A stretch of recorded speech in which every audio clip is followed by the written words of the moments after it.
Perkusná puška firmy Ardesa, model Vortek v kalibri 50 s niklovanou 28 palcov hlavňou,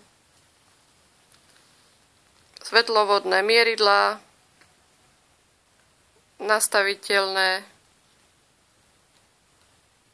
čierna plastová pažba, gumené úchytky, zlamovanie zbrane.